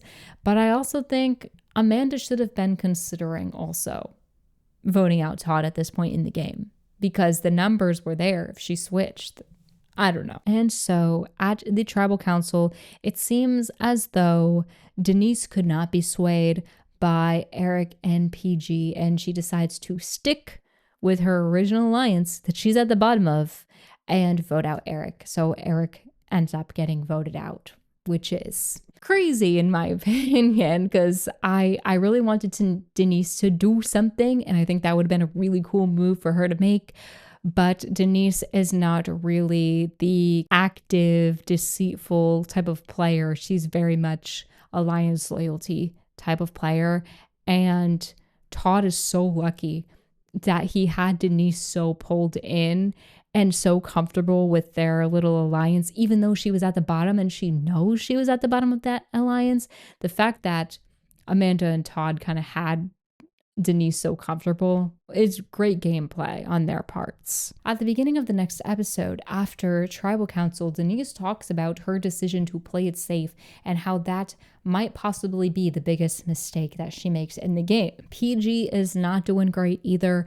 She's been at the bottom pretty much the entire time, and as the last Jean Hu member standing, she knows that she's got to win immunity or she's out of there. The survivors then compete in a reward for an overnight trip to the Great Wall of China. Denise once again wins the reward and she picks Courtney and Todd to go with her, even though PG was begging to be taken on this reward, and PG was already mad that Denise didn't take her on the last reward. But Denise really wanted to kind of kick PG while she was down, saying she didn't choose PG because she wants PG to stay weak for the next immunity challenge. At camp, as the only people left out of the reward, Amanda confronts PG saying, "Why do you dislike me so much?" And then we get a great scene of Amanda and PG finally communicating with each other and airing out some of their beef. The trip to the Great Wall is actually pretty cool. Courtney says Denise choosing to take Todd on the reward and not Amanda was a good decision because they might need to be worried about an angry Todd left alone at camp with PG and what he might do, because Todd is kind of a sneaky, scheming kind of player, but they don't think Amanda would do the same, trying to flip PG while she has all this alone time with her. Back at camp, Amanda tells PG that she is open to making a big move and has been the entire time. This gives PG a little bit of hope that she's not completely dead in the water. Now, this is where I get kind of annoyed, because Amanda has been saying this stuff, like she wants to make big moves. She doesn't want to go to the end with all the people that were in that alliance, but she never really actually makes the move. And here, once again, she's telling PG she's open to making the move, but she sticks alliance strong, as we see going forward. At the Great Wall of China, Todd brings up voting out Amanda if PG happens to win immunity. Denise becomes really worried by the way that Todd and Courtney are so quick to talk about backstabbing Amanda, because Denise knows that she's at the bottom of the alliance, and if they would talk like that about Amanda, they would probably do the same thing to her. When they get back from the Great Wall of China, Todd and Courtney are complaining about the food that they had there.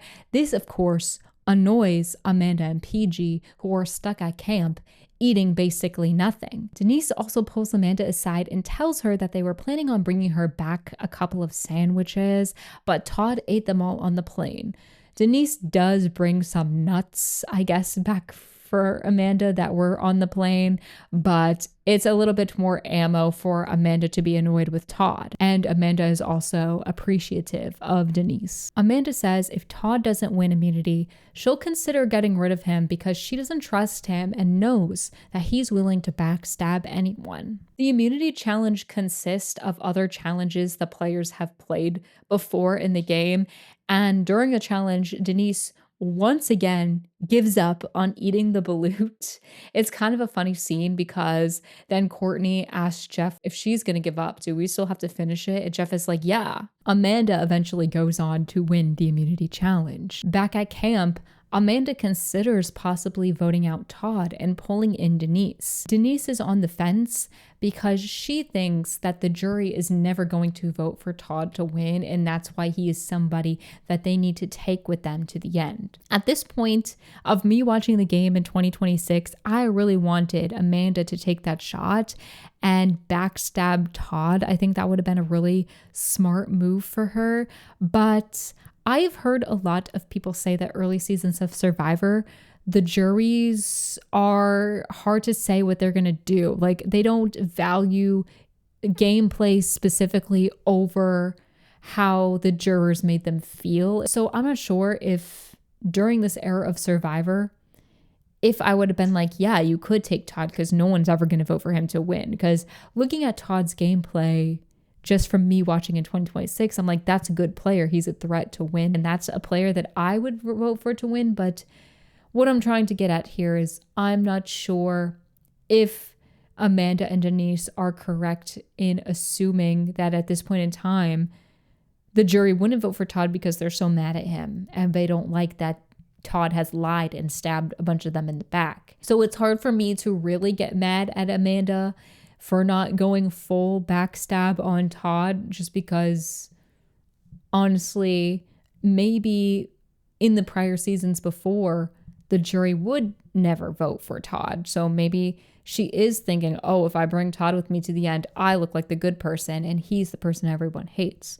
So at Tribal Council, unfortunately, PG gets voted out. I would really love to see PG play in another season. I don't know if she does or not, but she really is an active player. She was fun to watch, and I would like to see her not play in a season where she's not completely at the bottom the entire time. But I think that's why I liked her so much, is because she was at the bottom and she made it pretty far. Like, she was scraping by and throwing everything at the wall to try and stick around every day.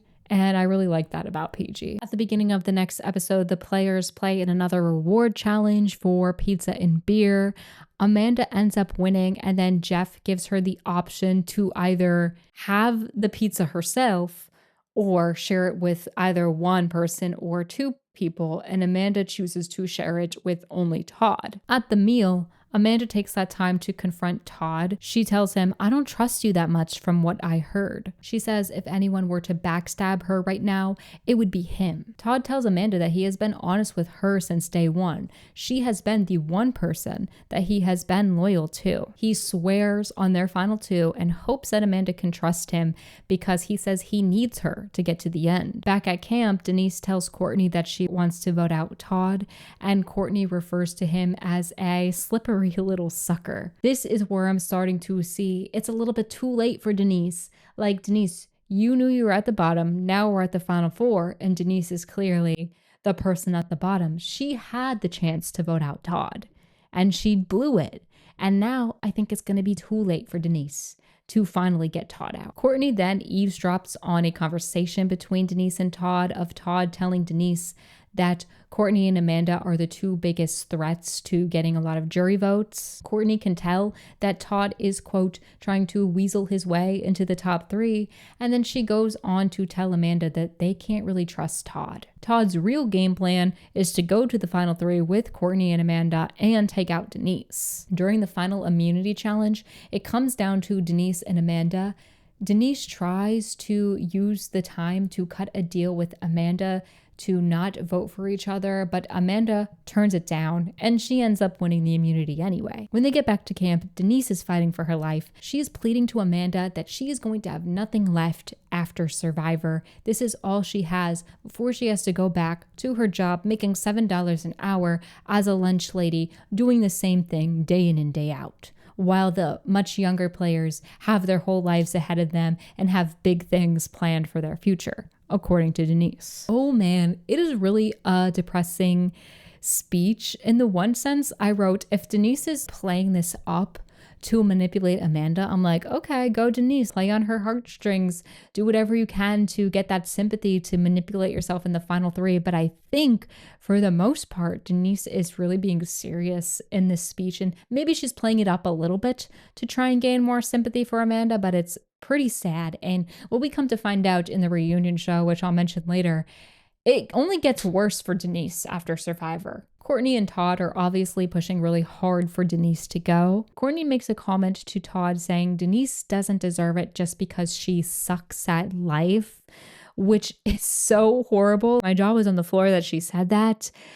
She will apologize about it later on, and they do discuss this on the reunion show too, but crazy commentary sometimes from these players. Amanda is honest with Denise and says that she made an alliance with Todd on day one, even though she would rather sit next to Denise over Todd, or so that's what she is telling Denise in this moment. She says, I guarantee that I will not vote for you tonight, but I cannot guarantee what they do. And at first, I'm thinking, oh, this is great jury management from Amanda. Like, I was about to stand and applaud. I thought what she was trying to do was to kind of let Denise down and let Denise know that she will not be keeping Denise, but by also playing up like the alliance loyalty, and I made an alliance with Todd on day one. I can't turn against him. Even though I want to bring you, I can't, because that would be me being disloyal. And I think to someone like Denise could maybe respect that and appreciate that and not be so mad at Amanda for going against her. But then Amanda takes it a little bit too far with the promising not to vote against Denise. I think she gave Denise too much false hope, which she should have been letting her down easy, because Amanda mentioned something about when I said I had your back, I meant it. And what she was talking about was when she said it from before, whenever this happened days ago before, she's like, well, I wasn't lying when I said I had your back. But Denise took it as Amanda telling her, I have your back. This will come into play later on, but this is bad news for Amanda, bad handling of this situation, in my opinion, from what started out as, I thought, a good handling of the situation. Amanda then goes to Courtney and tries to see if Courtney would consider voting out Todd. She says Todd is their biggest threat because he has made a lot of social connections. So he has a lot of connections in the jury.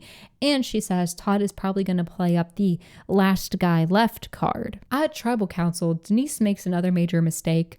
Jeff asks Denise to explain why the tribe should keep her around, and she basically gives them reasons why they shouldn't. The jury is laughing at her. I don't know why she did this. She says, I don't know why they shouldn't vote me out. And it's like, Denise, you want to stick around. You should be pleading for your life, trying to save yourself. I don't know why she did that. James was over on the jury bench laughing, and Frosty looked shocked that she would say that. Denise then brings up publicly that Amanda said that she had her back. She's like, I feel comfortable. Amanda said she's got my back.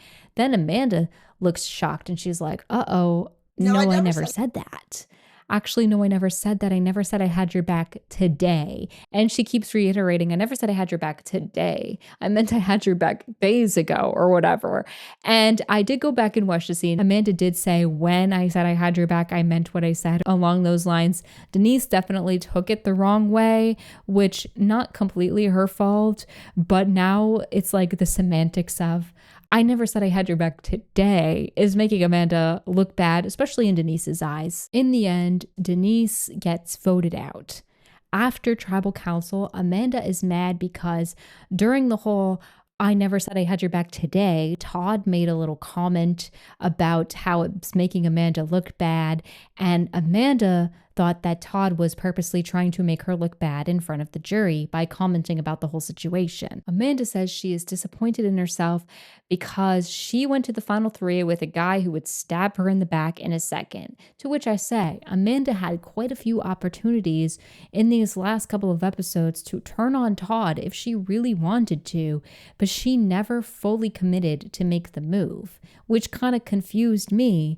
But my only thought process, like I said, is that she really thinks Todd is not going to get any jury votes. At the final tribal council, in her statement to the jury, Amanda takes the time to specifically call out and apologize to James, Jean-Robert, and Frosty for voting for them when they had thought that she wasn't going to. Todd's statement to the jury is about him trying to play the most strategic game because he knew that he wasn't going to be a particularly good physical player. Courtney tells the jury that she went into the game with no strategy and had to basically figure out how to make things work. She talks about making good alliances and always being upfront with people. James kicks off the jury questioning. He tells Jeff he's giving them a softball question because he knows things might get rough for the final three within these later questions. Jean-Robert then gets up and says how he doesn't know who he's going to vote for because he always said that Courtney didn't deserve to win and that he would never vote for Amanda or Todd if they stabbed him in the back. So now his vote is basically live and going to be decided by the way that they answer the questions. Courtney tells Jean-Robert that she outplayed, and outlasted even him. She says, I won an immunity challenge. Did you win an immunity? Ugh. She ate him up right there. Amanda tells Jean-Robert that she didn't want to blindside him, but too many other people in the alliance did, and she had no choice, but she apologizes. Todd then plays into Jean-Robert's ego, saying that he had to blindside Jean-Robert because Jean-Robert was the biggest strategic threat, which was a total threat to Todd's game, and he had to take out the best player. Jean-Robert is shut up by this Todd reply, like he is stunned to silence. I could tell that he really liked Todd's answer, and this is really going to help Todd in the long run. We see in the reunion show, Jeff asked Todd if he was being totally truthful with this answer, and Todd was like, no. I knew Jean-Robert had a big ego, so saying that I had to get him out because he was so good at the game and so strategic was going to help me. And it basically does, because that right there is what sways Jean-Robert into voting for Todd, even though Jean-Robert said way early on in the game, if you stab me in the back, I will never vote for you and I'm going to lobby against you in the jury. So Todd is just that good that he swayed Jean-Robert right there. And I love this moment overall. PG questions Todd about sliding his way to the end. Todd explains a lot of his game and what he was doing with his strategy from day one. I really do like the way Todd explains his game. He explains seeing how other people were doing in the game and why he chose to work with the people he was choosing to work with, and why he wanted to keep certain people around, why he had to get rid of other people when they were getting too close to his people. He really did play a great overall game. PG then questions Amanda, trying to differentiate her game from Todd's, saying, what did you do that was better than Todd? And Amanda brings up the James blindside, saying that that was all her idea. Eric asks Amanda what her riskiest move was, and Amanda once again brings up the James blindside. Frosty confronts Todd about being a liar, and Todd apologizes to Frosty and says that he loves Frosty as a person, but he had to lie to Frosty in order to get himself further in the game, and that's just how it worked out. Frosty then confronts Courtney, asking why she lied and backstabbed him, and Courtney said that everyone in her alliance was worried that she wasn't going to vote for Frosty, so she had to prove herself in the alliance. And that even though she wanted to give Frosty a heads up, she couldn't, because she couldn't give the alliance any more reason not to trust her. Jamie asks the others to air out each other's games. She wants Courtney to talk about why Todd does not deserve to win. Courtney says she can't really make a case for why anyone doesn't deserve to win. Jamie asks Todd the same question, and Todd says that Courtney kind of just went along with things the whole time. And he says that Courtney didn't even want to be there in the first place. In regards to Amanda's game, Todd tells Jamie that he basically did the dirty work for the nice girl, which I think was a great way to frame their games to the jury, as Todd was the one who was out in the open, deceiving people, and everyone knew about it. And even though him and Amanda were working closely together, Todd was the one that was taking the credit and the blame for most of the moves, so Amanda didn't have to. And I think this was really smart for Todd to frame towards the jury, because I think a lot of people feel more upset with Amanda for backstabbing them and going against them than they do Todd, because with Todd, they all assumed that they couldn't trust Todd. Everyone always said, Todd is deceitful, he's a schemer, we can't trust him, he's probably lying to us. So when you get backstabbed by that person, you don't feel as hurt. You're like, oh, that was my fault for trusting Todd. But when you get backstabbed by Amanda, somebody who you didn't think would do that to you, you feel more hurt by it. And I think that was also another detriment to Amanda's game as a whole. Amanda answers Jamie's question by saying she thinks that Courtney was ungrateful, and she cites times when Courtney would come back from rewards and complain. She also tries to comfort Todd by saying that Todd lied too much, and if he was really so strategic, why did he have to lie so much in the game? I don't know if I really believe that as the case, but I can see why she's trying to play up Todd being a liar to the jury, because she's really trying to make sure that Todd doesn't get any votes. Denise then confronts Amanda, saying that Amanda lied even though she said that she was an honest person. She points out that Amanda lied to her, Jean-Robert, Frosty, and James. Denise calls Todd out for being deceitful, and she tells Courtney that she can always respect Courtney because Courtney always says what she means, and she was upfront with everybody. And at the end of Final Tribal, after all the voting is done, they go back to LA for their reunion show, where Jeff reveals that Todd is the winner of Survivor China by a vote of Courtney getting 2 votes, Amanda getting 1 vote, and Todd receiving 4 votes. I'm back with some final thoughts and also to talk about some notable things from the reunion show. First of all, Jeff questions Todd and Jean-Robert about the situation at Final Tribal and why Jean-Robert chose to vote for Todd. And Jean-Robert does admit that in the final questioning, Todd's answer is what swayed him to voting for Todd. Jean-Robert liked that Todd admitted that Jean-Robert was such a big threat and Todd had to get him out. But Jeff questions Todd, asking him if this was true, and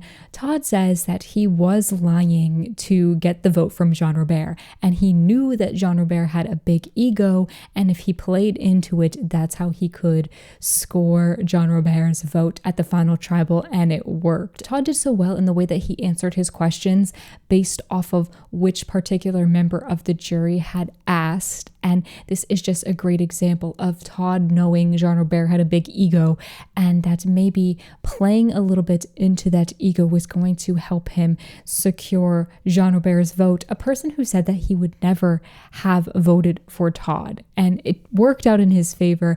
It's also a very funny moment for Todd to admit that he was basically lying. Also during the reunion show, Jeff refers to Denise's game as flawed and says her biggest mistake was choosing to to go to the final four with her original alliance instead of going to the final three with PG and Eric. While I do somewhat agree that I wanted Denise to make a big move, and yes, she could have gotten into the final three instead of being picked off at 4, so it would have been an overall better game move for her to make.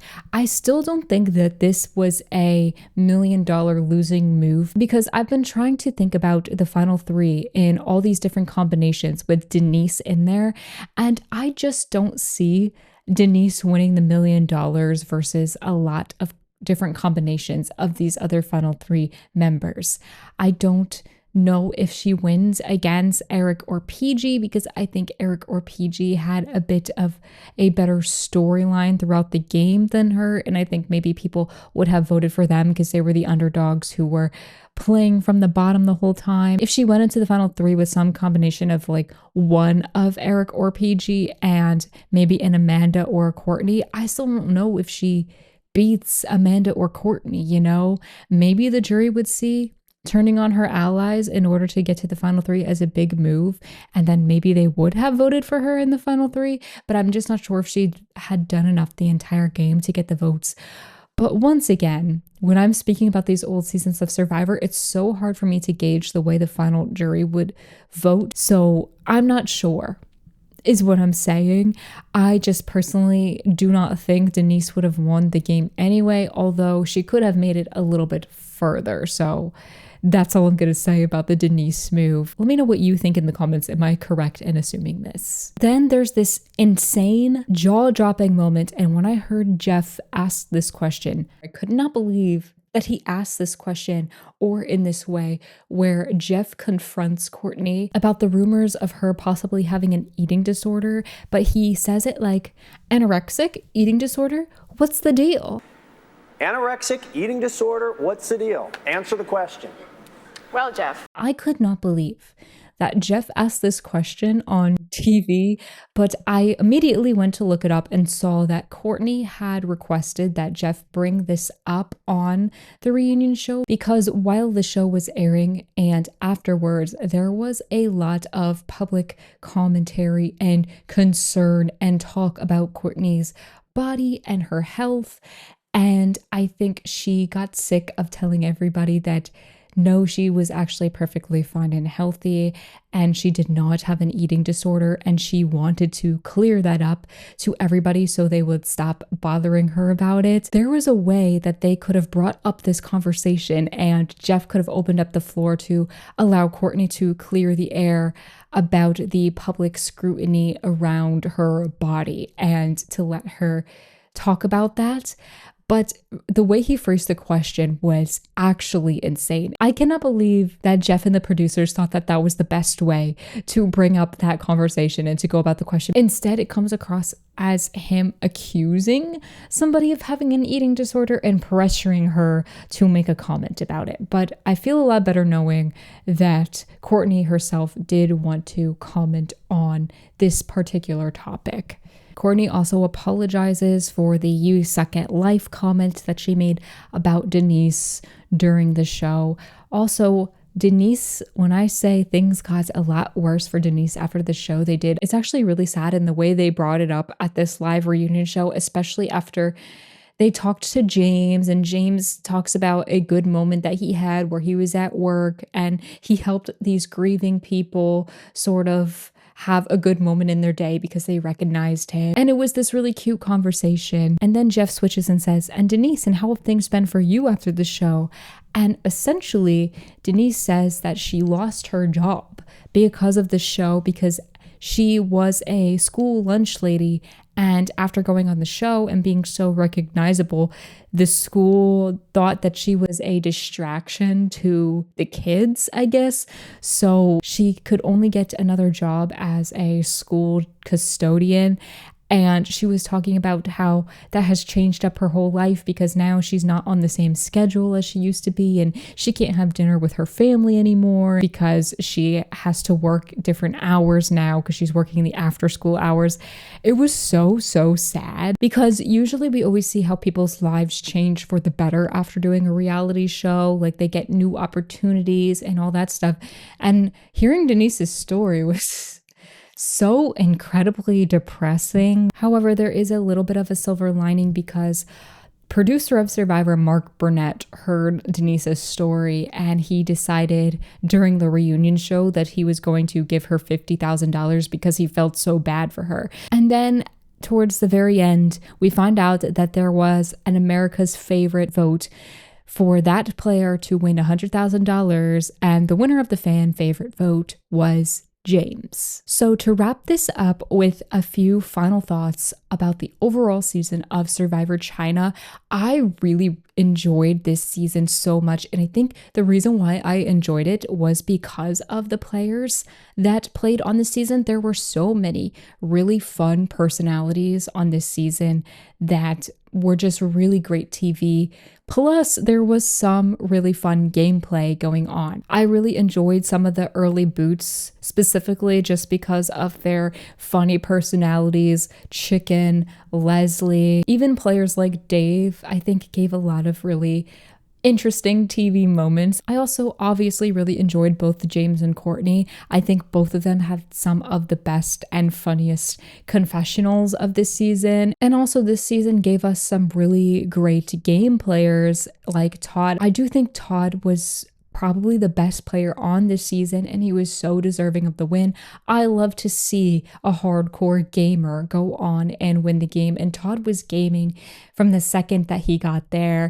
He wasn't afraid to take a big risk. His game wasn't always perfect, like he was messy here and there, but I love watching messy gameplay because I think it just makes for an overall more interesting season. He was doing everything he could to get himself to the end, and it worked. And I think it speaks to his social game because a lot of people knew that he was such a big threat, but they still never really gathered the troops to take him out, and it was just really fun to watch. I think Amanda was really fun to watch. I think she is really smart and strategic. I just wanted her to make some bigger moves towards the end.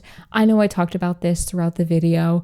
I don't know how the jury would have voted versus different combinations of people, so I can't really get mad at Amanda's way of thinking and maybe why she bought somebody like Todd to the end with her. I just personally wanted to see her make that move, stab her ally in the back. She made that big move to go after James. I wanted to see her do that with more big threats. I wanted to see her stab Todd in the back, or at least attempt to, because I think that would have been so fun to watch. But overall, I do enjoy Amanda's gameplay. I know she comes back, obviously, because I watched Micronesia. I'm not sure exactly who's on the cast of future seasons, but some people I would personally like to see play again are Courtney.